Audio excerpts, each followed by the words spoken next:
But all right, let's move on to the next question. The next question comes from, who is it? Where did it go? Which way did he go? All right. Oh, he must have knew we were going to talk about Fight Night. So this one's also from who the F is Breeze. And Breeze says, if a new Fight Night game is in the works, what things would you want it to have that the previous versions did not? I would like for it to have a sim mode, not make the entire game sim, because if the entire game sim is going to sell 11 copies, and I know that, but I would like a pro mode that is ultra sim, and that is where the esport is built out of it, because I don't think that a boxing game can really survive and do what it really needs to do unless it has an esports component. And I think it needs that esports component needs to be built from the beginning, from the ground up. And I think that that happens in a sim mode. Now, there could be an esport that comes from the arcade mode too. I'm sure that'll have an audience, as long as it's balanced, is all it really is the requirement. Doesn't have to be realistic, just let it be balanced. So I think that's there. But I think boxing fans would appreciate a mode where the margin for error was similar to what it is in an actual boxing match. You can boxing and MMA, combat sports period, but boxing and MMA, they're the only sports in the world where you can dominate an entire contest and lose it in a second. It's the only sports like that. Like, you can be up by 35 points. And if you're up by 35 points in basketball, I don't care if a dude jumps and dunks from the 3-point line.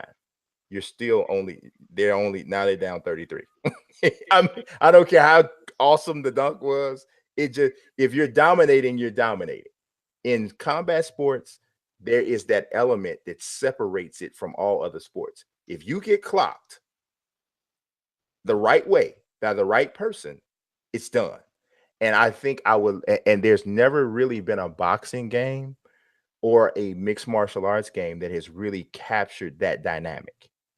And I think one of the reasons that you shy away from it is because people are playing a video game more so than they're playing the sport. And I understand that, because it is a video game. But I would love to see a mode that offers that experience, that opportunity for a one-hitter quitter.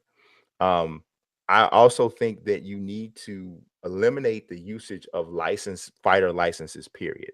I think you need to do your homework to find out what it is that you can do from a creative player suite or creative fighter suite.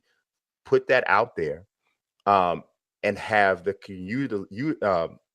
essentially just have the community crowdsource your roster. Find out where the legalities begin and end with that. And honestly, man, the solid gameplay. That's what I would love to see. Yeah, I mean, I like what you're saying about, you know, the modes and all of that stuff. For me, it's really about styles making fights. Mm-hmm. I Yeah. don't, I think the one thing that boxing games have been really bad about, and the UFC game still needs work in this area, is the footwork. Y'all, absolutely. If the thing about competition, this is across the board. Competition is about spacing, right? Mm-hmm. And the way you react to the space that is created and your positioning usually determines the winner and the loser in most competitions, right? So Yep. the easy thing is, the reason Steph Curry is so great and probably the second greatest point guard of all time is You've been because, listening to Andre Iguodala too long. no, I've thought that for a while. I've said that so many times on the show. But even though I think a serious case can be made for Isaiah Thomas, Yeah. to have that conversation. But the reason people make that argument is because Steph individually changes the spacing opportunities of the defense. Changes the whole game. NBA defense looks one way because you're guarding these positions, which is around the central idea that getting under the basket is good for you and bad for me. Steph Curry says getting across half court is good for me and bad for you. This changes the spacing. The thing about boxing as a sport is there's two, just at a base level, you can say there's three different kinds of boxers. Boxers who want to change space all the time, Mm-hmm. boxers who excel in close space, and boxers who excel in farther away space. Already, that's three different fighters: the inside power guy, the rangy jab guy, and the mobile guy. Mhm. And no boxing game has given us that experience.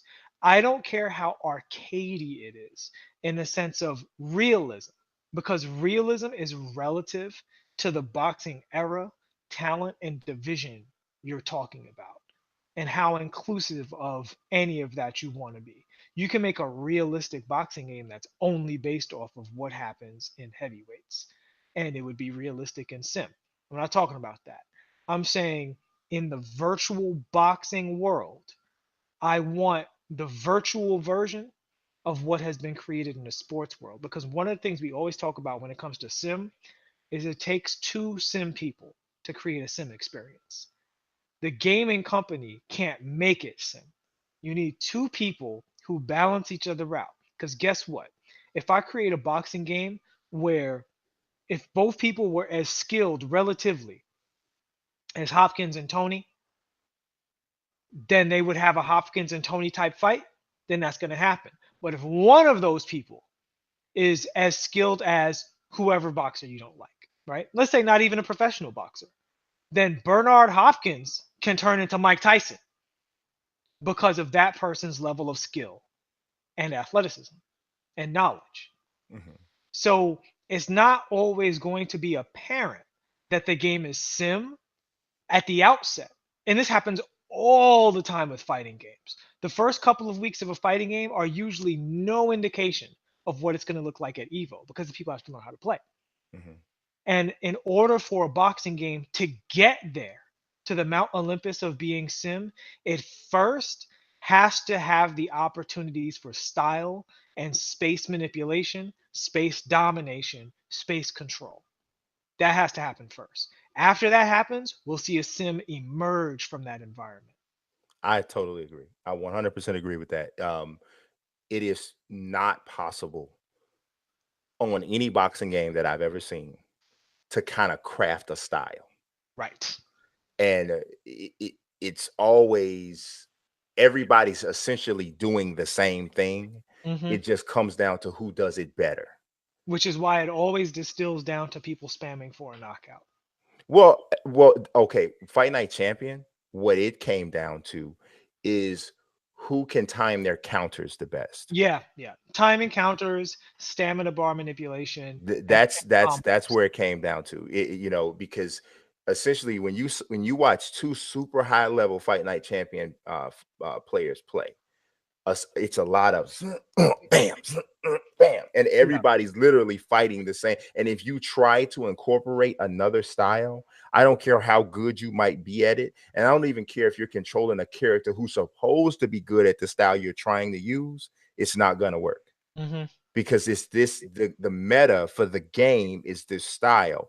And what I think you're saying is that the meta should be dictated by the style matchup and Yes. the execution of that style matchup. And in order to have that, you need to give the players the power to control space. Yes, it's about I've always I explained this to someone who is supposed to be making a boxing game, so we'll see what happens. But it's about the speed in which you can backpedal, the speed in which you can move laterally. That's what Mhm. it's about. Until somebody gets to a point where they're able to um, convey a fighter's ability to move backwards and sideways with any level of speed, you're going to have a hard time having anything besides a phone booth type of fight Mhm. ultimately. Mhm. That's what it's going to be. So yeah, I think you I definitely yeah, I think you spot on with that one.